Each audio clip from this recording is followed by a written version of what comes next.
York, to the Southern District of New York, where the sentencing is being carried out for the former British socialite and convicted sex trafficker Ghislaine Maxwell. Sentencing in, we're hearing Joe Pike.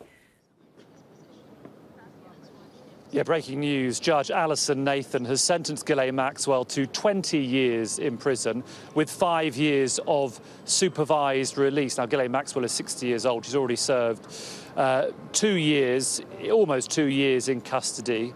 So she will be approaching her 80th birthday when she gets out of prison. Now, certainly prosecutors wanted something far longer, between 30 and 55 years.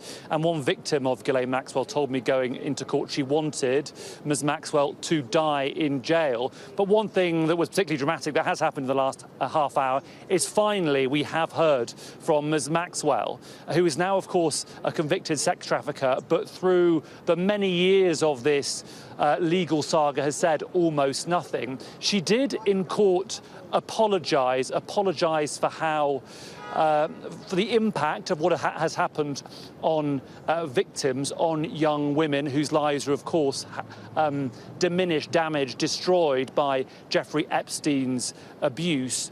She recognises that she was close friends with him and really regrets that, but she did not apologise for her own role in Jeffrey Epstein's crimes because, of course, she groomed young girls as young as 14 for him to sexually abuse.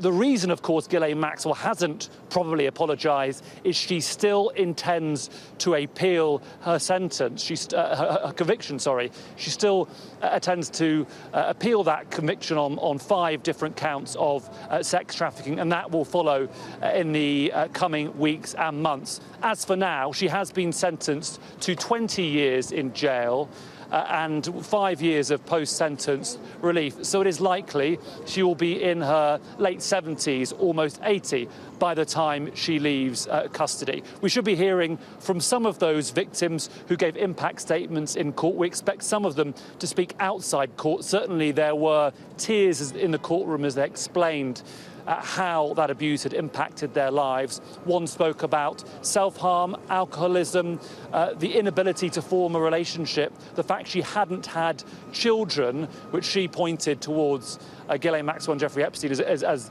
the reason for that. And she also said she'd attempted suicide 2 times. It's been an emotional, dramatic day at the court here in New York City, and it is not over. We'll be hearing from some of those victims outside court and some lawyers in the next hour. Very busy afternoon for you, Joe. Thank you very much. More from Joe Pike a little later on, particularly when we hear some of Ghislaine Maxwell's victims coming forward for those victim statements that we will be hearing outside of court. We're going to stay in the States now and go to Washington to speak to our US correspondent Mark Stone, because, Mark, we are seeing or hearing some very compelling testimony regarding those January the 6th riots and the committee investigating them. What more are they saying? Yes, it's all happening on this side of the Atlantic today. A surprise hearing. With this time yesterday, we weren't even aware that the January the 6th committee would be holding a hearing today, but they then said that there would be one. We later discovered that the witness is Cassidy Hutchinson, not a household name, but someone who is at the very, or was at the very heart of the Trump White House, indeed at the heart of the West Wing. Her office was just a few doors away from the Oval Office. She was the principal aide to Mark Meadows, who was Donald Trump's chief of staff, and she is continuing to give evidence over the road from here in the Capitol about that day on January the 6th, 2021, when the Capitol building was stormed. The background, the context, of course, is the extent to which Donald Trump knew that violence would take place, the extent to which he intended to encourage that violence, and how much this was all part of his plan to overturn the 2020 election. Among the highlights, briefly, that we have heard in the last 20 minutes was an extraordinary description of how Donald Trump grabbed the steering wheel of the vehicle that he was in, being driven by the Secret Service, because he wanted to go down to the Capitol building, and the Secret Service was saying it was too dangerous to do that. We've also heard claims that he was throwing plates across rooms, pulling tablecloths off tables as well, and that he was well aware that people were wanted to hang Mike Pence, the vice president, and that he did nothing to stop that. Let's listen back in. To send them home. She wanted her dad to tell them to go home peacefully, and she wanted to include language that he necessarily wasn't on board with at the time. You will hear more about this at our later hearings, but we have evidence of many others imploring Donald Trump and Mark Meadows to take action. Here is some of that evidence, text messages sent to Mark Meadows during the attack. This is a text message at 2:32 from Laura Ingraham. Hey, Mark, the president needs to tell people in the Capitol to go home.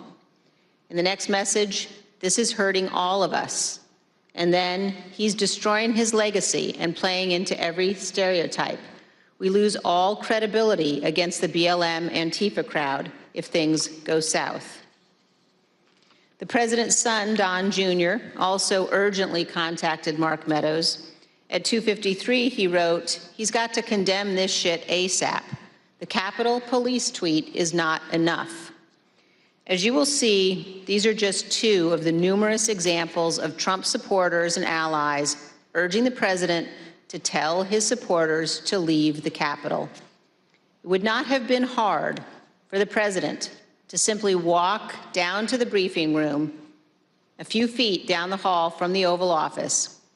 As Norah O'Donnell noted during an interview with House Republican leader Kevin McCarthy, where Leader McCarthy said he believed the attack was un-American. I want to quickly bring in Kevin McCarthy, the House. Well, as we continue to hear this very compelling and dramatic testimony from Capitol Hill, from Washington, I should say, just wanted to apologise for any language you may have heard that you may have found upsetting there. Back now to the testimony. I am disappointed. I'm sad. This is not what our country should look like. This is not who we are. This is not the First Amendment. This has to stop, and this has to stop now. Leader McCarthy, the President of the United States has a briefing room steps from the Oval Office. The cameras are hot 24/7, as you know. Why hasn't he walked down and said that now? I conveyed to the president what I think is best to do, and I'm hopeful the president will do it. Republican House member Mike Gallagher also implored the president to call off the attack. Mr. President, you have got to stop this. You are the only person who can call this off. Call it off. The election is over. Call it off. This is bigger than you. It's bigger than any member of Congress. It is about the United States of America, which is more important than any politician. Call it off. It's over. Despite the fact that many people close to Donald Trump were urging him to send people home, he did not do so until later, much later. At 4:17 p.m., Donald Trump finally told the rioters to go home and that he loved them. Here's a portion of the video President Trump recorded from the White House. We have to have peace. So go home. We love you. You're very special. You've seen what happens. You see the way others are treated that are so bad and so evil. I know how you feel. But go home and go home in peace. But as we will show in even greater detail in future hearings, Donald Trump was reluctant to put this message out, and he still could not bring himself to condemn the attack. Ms. Hutchinson has told us that too. The one that he put out at 4:17. I'm sure we've discussed it, and just to elaborate if I hadn't already at that point, I recall him being reluctant to film the video on the 6th. I was not involved in any of the logistics or the planning for that video. I just remember seeing the video go out and feeling a little shocked after it went out.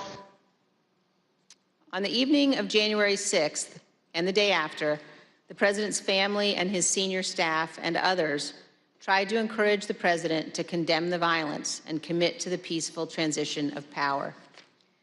At 3:31 p.m. on January 6th, Sean Hannity of Fox News texted Mark Meadows. Mr. Hannity said, quote, "Can he make a statement? I saw the tweet. Ask people to leave the Capitol." Later that evening, Mr. Hannity sent another text message to Mark Meadows. This time, he shared a link to a tweet. That tweet reported that President Trump's cabinet secretaries were considering invoking the 25th Amendment to remove President Trump from office. As you can see on the screen, the 25th Amendment to the Constitution creates a process for the transition of power if a president is unfit or unable to serve. The 25th Amendment has never been used to remove a president. But the committee has learned that after the attack on the U.S. Capitol, this was being discussed by members of President Trump's cabinet as a way of stripping the full power of the presidency from Donald Trump. President Trump's supporters were worried. In addition to the tweet that he sent Mark Meadows after the attack, Sean Hannity apparently spoke with President Trump and warned him about what could happen. We understand that this text message that Sean Hannity sent to Kayleigh McEnany on January 7th shows what Mr. Hannity said to the president. First, no more stolen election talk. Second, impeachment and 25th Amendment are real. Many people will quit. Ms. Hutchinson, you told us that you were hearing about discussions related to the 25th Amendment. Here's part of what you said. Mr. Pompeo reached out to have the conversation with Mr. Meadows in case he hadn't heard the discussions amongst cabinet secretaries. And from what I understand, it was more of a, this is what I'm hearing, I want you to be aware of it, but I also think it's worth putting on your radar because you are the chief of staff. You're technically the boss of all the cabinet secretaries. And, you know, if conversations progress, you should be ready to take action on this. Like, I'm concerned for you and your positioning with this. You know, reach out to me if you have any questions or, like, I can be helpful with you at all. Inside the White House, the president's advisors, including members of his family, wanted him to deliver a speech to the country. Deputy White House counsel Pat Philbin prepared the first draft of what would be the president's remarks on national healing, delivered via pre-taped video on January 7th. When he arrived at the White House on the 7th, Mr. Philbin believed that more needed to be said, so he sat down and started writing. He shared the draft with Pat Cipollone, who also believed the president needed to say more. Mr. Cipollone agreed with the content, as did Eric Hirschman, who reviewed the draft. The committee has learned that the president did not agree with the substance as drafted and resisted giving a speech at all. Ms. Hutchinson, do you recall discussions about the president's speech on January 7th? I do. Let's listen, Ms. Hutchinson, to what you told us about that and about the process of crafting those remarks.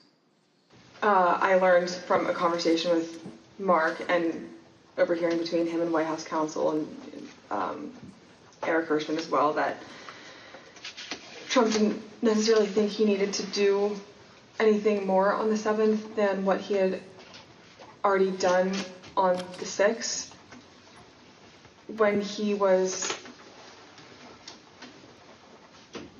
convinced to put out a video on the 7th, I understand that he had a lot of opinions about what the context of that announcement were to entail. I had original drafts of the speech where, you know, there were several lines that didn't make it in there about prosecuting the rioters or calling them violent.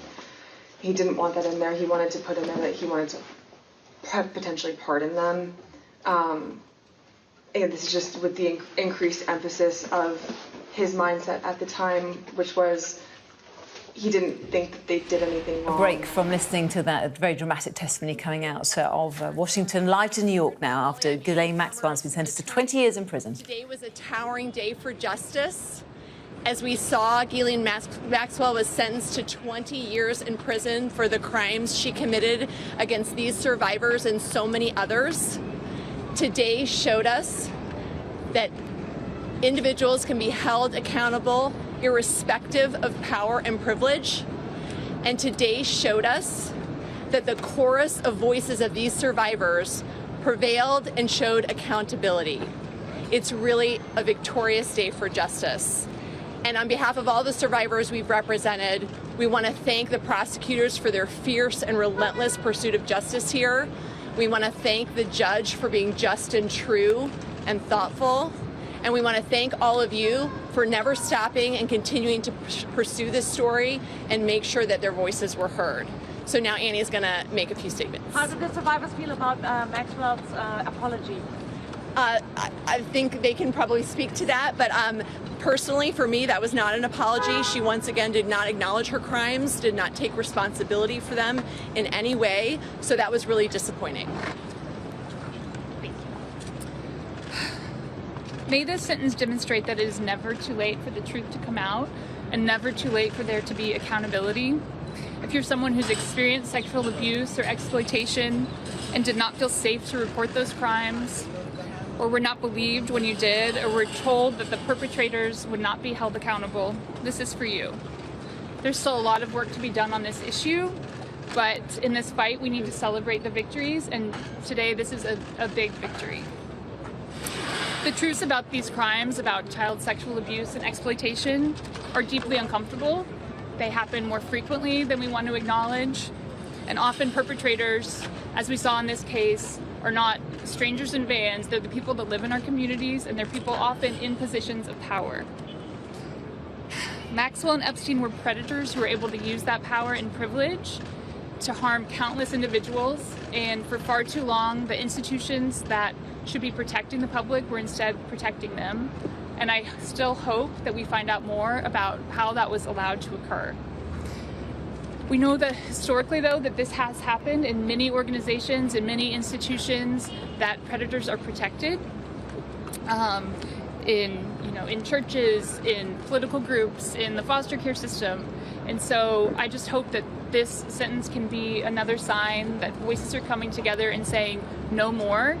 If you commit these crimes, you will be punished. If you facilitate these crimes, you will be punished. If you are a bystander that looks the other way, you will not be allowed to continue to hold a position of power. It's easy to focus on the darkness in a case like this, but I also think it's important to highlight all the people that have worked so hard to bring the truth to light. And I want to start by expressing my gratitude and appreciation for my sister, Maria Farmer, who reported these crimes over decades ago and has so bravely continued to try and bring attention and fight for justice in this case. For the other women who spoke in the courtroom, I am so grateful. For the other survivor sisters that I have met on this journey who have worked so hard to make this happen, I am incredibly grateful. This would not have happened without so many voices coming together. I am so incredibly grateful for my team of attorneys, most especially Sigrid McCauley, who has gone above and beyond at every step of the way to support us and encourage us that this could happen. For Brad Edwards and his team, for the media who were, really, I think, continued to tell the story and try and bring attention to this case. To the agents who worked so hard and dedicated themselves these last few years to the Maxwell case, and to the fierce team of prosecutors who took a chance to bring this to trial and to show that she could be held accountable for this heinous scheme. So, how did you feel speaking in court, Annie? How did you feel speaking in court? It actually felt very powerful to finally have a chance to speak and have my voice on the record and say the things that I wanted to say about how her crimes had impacted myself and the people that I know and care about. Annie, how did you feel listening to her in court? I'll just say one more thing. Yeah. Her statement felt like a very hollow apology to me. She did not take responsibility for the crimes that she committed, and it felt like once more her trying to do something to benefit her and not at all about the harm that she had caused. It's 20 years. So this is Annie Farmer, who is a victim, or certainly was a victim, of Ghislaine Maxwell and Jeffrey Epstein, reacting to the news there that Ghislaine Maxwell, just in the last few minutes or so, has been sentenced to 20 years in prison for helping Jeffrey Epstein sexually abuse teenage girls at a court in New York. We'd like to, as the testimony continues, we want to bring in Lisa Bloom now. Lisa joining us live from Los Angeles. She's a lawyer. Lisa, you represented some of 8, I believe, Jeffrey Epstein's victims. Not Annie Farmer, but I could see you listening to Annie's speech there. You're nodding in agreement. I mean, it's an emotional day, isn't it, for everyone who's been involved in this extraordinary court case and the many years it's taken to get justice. But has justice been done? I think justice has been done, and you're right. I'm getting choked up on behalf of my clients who struggled for years to get justice, and ultimately we did against the Jeffrey Epstein Compensation Fund. But to see Ghislaine Maxwell now sentenced to 20 years in prison, that is a long prison term. It's just a little bit longer than the guidelines. I think the judge made a very good and wise decision, and Ghislaine is going to have a lot of time to think about the pain and the injuries that she caused. She'll be approaching her 80th birthday when she is released from a US federal jail. And we actually heard, or the court heard, from Ghislaine Maxwell herself. The first time we've actually heard from her, really, apologising, saying the greatest regret of her life was meeting Epstein in the first place. But Annie Farmer saying there that those words rang hollow, that they meant nothing to her. What do you think? I agree. And I listened very carefully. And these words were obviously written by her attorneys because she apologizes for the pain. She says she's sorry to hear the pain that so many victims testified to today, but she doesn't apologize for what she did. She doesn't express remorse for the choices that she made that led her being convicted of multiple felonies and now 20 years behind bars. I don't think she has any remorse, and that's why she didn't express any.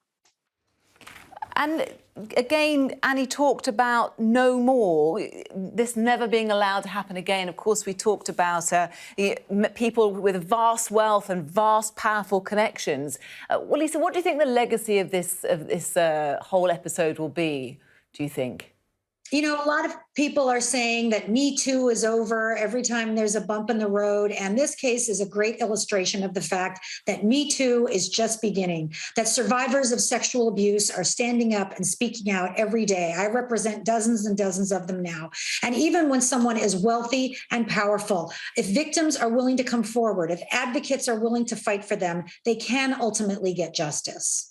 We'd have to leave it there, I'm afraid. Lisa, for now, though, thank you very much. Lisa Bloom joining us there regarding the sentencing that's just come in of Ghislaine Maxwell. Back to Washington now. The committee investigating the January the 6th riots on Capitol Hill is holding its latest hearing. Let's tune in.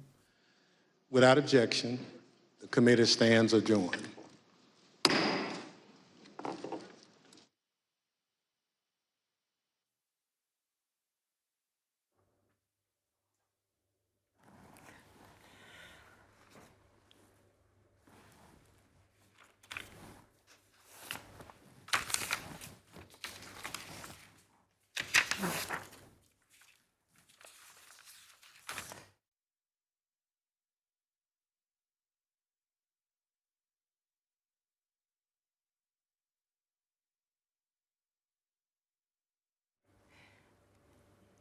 Plenty more coming up at the top of the hour from those Capitol riots hearings which are taking place in Washington, D.C. right now. We've had some very powerful testimonies, some more analysis for you coming up at the top of the hour here on Sky News.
It is 8 o'clock. You are watching Sky News Tonight. Our top story, Ghislaine Maxwell is sentenced to 20 years for sex trafficking.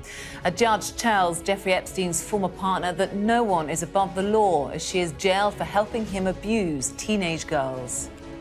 Today showed us that individuals can be held accountable irrespective of power and privilege. The hearing into the January 6th riots is told President Trump tried to seize control of his official car when he was told he couldn't go to the Capitol.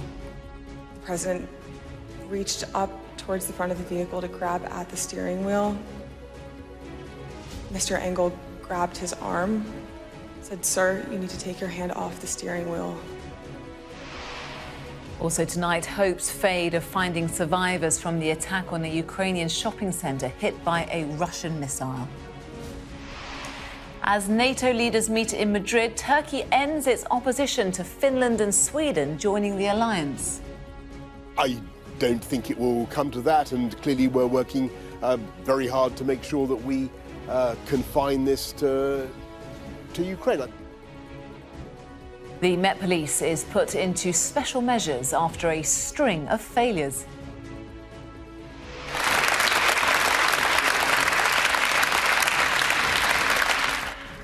Applause from the SNP as Nicola Sturgeon sets out a plan to hold a vote on Scottish independence next year. And a snapshot of an ageing and growing population. We're going to take you through the findings of the latest census.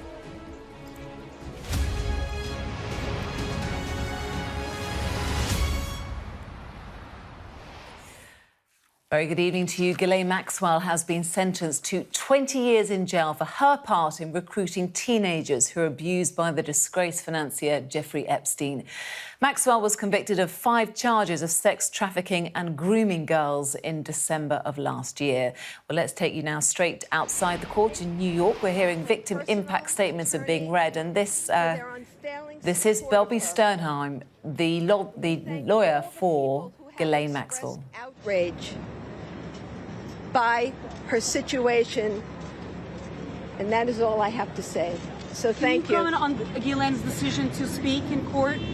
I thought her statement was moving and on point, and as everyone should know, that anybody who is appealing their sentence has the right to maintain the record and the issues on appeal. So I thank you. I thank you. Kevin, you're speaking? Yes. So just to say that we have nothing to add to the very heartfelt statement that Ghislaine gave in court, and nothing to add to the comments that she made about the victims and her sincere hope that the trial, her conviction, and this sentencing will allow the victims some closure. Just to echo what Bobby Sternheim has said, Ghislaine will be exercising her right to appeal her conviction and sentence, and we, the family, will be solidly behind her all the way. Thank you very much. Une réaction française, vous voulez Kevin, est-ce que vous pouvez nous dire Well, as you can imagine, some pretty chaotic scenes outside the court in New York. We were just hearing from Bobby Sternheim, the lawyer of the defendant, Ghislaine Maxwell, and her brother, we believe, saying that she will exercise her right to appeal after being sentenced to 20 years in prison for helping Jeffrey Epstein sexually abuse teenage girls. Bobby Sternheim also going on to say that her statement that she said in court, we actually heard from Ghislaine Maxwell, that it was moving and on point, something that certainly has not been agreed to by many of her victims who have been speaking as well in court. We are expecting actually plenty more victim impact statements coming through in New York, and as soon as we get them, we will bring them to you live. Another live developing story that's happening right now are the hearings into the Capitol riots, which happened on January the 6th last year. They're ongoing in Washington right now. We've been hearing that President Trump tried to take control of his official car when he was told that he couldn't go to the Capitol. His former chief of staff has been describing what's been happening. So let's listen in again to what's happening right now in The president said something to the effect of, "I'm the effing president, take me up to the Capitol now." To which Bobby responded, "Sir, we have to go back to the West Wing." The president reached up towards the front of the vehicle to grab at the steering wheel. Mr. Engel grabbed his arm, said, "Sir, you need to take your hand off the steering wheel. We're going back to the West Wing. We're not going to the Capitol." Let's bring in our US correspondent, Mark Stone, joins us now live from Washington. What do you make of what's happened so far, Mark? It's pretty remarkable stuff. It has, in fact, just concluded for the day. The woman you saw there is Cassidy Hutchinson, not a household name, but someone who was at the very heart of the Trump White House. She was... OK, Mark, we're just going to interrupt you for 2 minutes. We're having a slight problem with your microphone. I'm not sure whether you can see it or not. It doesn't appear to be on your lapel, but if you could put that on for us, that would be absolutely great. In the meantime, let me get you up to date with what we've been hearing. Cassidy Hutchinson has been speaking. Now, Cassidy Hutchinson is certainly not a household name. She's not somebody that you may have heard of before. She's a 25-year-old summer intern who was working throughout that fateful day, January the 6th last year on Capitol Hill. She was the intern to a top aide, Mark Meadows, who's the chief of staff to President Trump at the time. And she had some pretty compelling things to say regarding what the crowds were chanting. At one point, the crowds were chanting for the Vice President Mike Pence to be hung. Of course, you can imagine that's incredibly inflammatory. And she had some very compelling things to say on the back of that. Mark, I'm pleased to say that your microphone problem has been resolved. What did you make of what she had to say? It has, my fault, sorry, I forgot to put it on. So let me give you the context of what was being discussed today. You'll remember January the 6th, 2021, the storming of the Capitol building here in Washington, D.C. About an hour or two before that happened, Donald Trump was giving a speech in front of the White House, between the White House and the Washington Monument, to a huge group of people who, over the course of the previous couple of weeks, had been told to come to Washington because they were going to try, on that day, to stop the handover of power from President Trump to President Biden, because the Trump presidency had been insisting for months since the election had taken place that it had been stolen. Now, what we heard from Cassidy Hutchinson just then was a description of what happened after that speech when Donald Trump wanted to go from where he was in front of the White House in a vehicle to the Capitol and march with the protesters. It was deemed not safe to do so because there were so many protesters and so many of them were armed.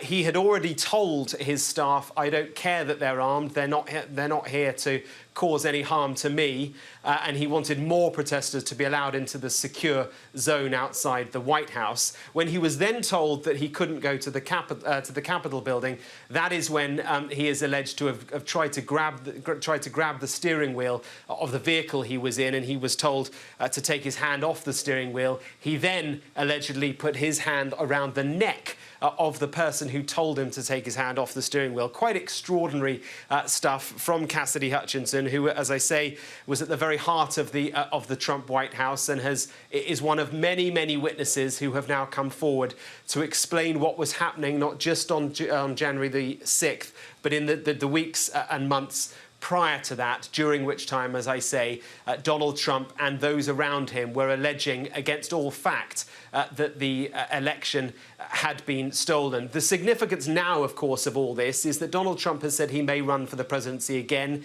in 2024. He's still, the spell, the Trumpism spell, still holds huge weight over large parts of the electorate in the United States. Something like 70% of Republicans believe the claim that the election was stolen. And so what this committee is trying to do is to demonstrate to the American public that Donald Trump is a fraud, is corrupt, tried to steal the election, a genuine election, back for himself, and that he could well do it again. Now, this committee, yes, most of the committee members are Democrats, but most of those giving evidence have been Republicans, loyal Republicans once to Donald Trump, but no longer. It's compelling stuff.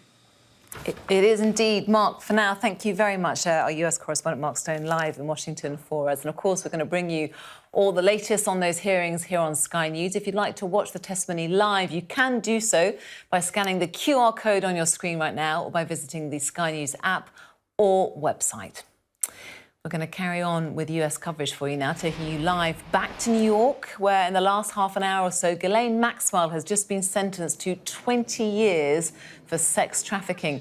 Sky correspondent Joe Pike, as you see, has been covering the story for us all day. He's outside the court in New York for us right now. And we're hearing from a whole host of people in the last few minutes, hearing from Ghislaine Maxwell's lawyer and also her siblings. Yeah, the siblings. I tried to speak to Kevin Maxwell, one of Ghislaine Maxwell's brothers. Didn't want to say much. And certainly Bobby Sternheim, her lead lawyer, who's been a big figure throughout this case, she seemed a little bit frustrated. She knows her client's in a bit of a difficult situation because she, yes, apologised in court when she made this dramatic statement, when she took the stand finally to acknowledge the courage of the women who'd been victims of her and Jeffrey Epstein. She said sorry, but not for her own actions. The reason for that is that she intends to appeal.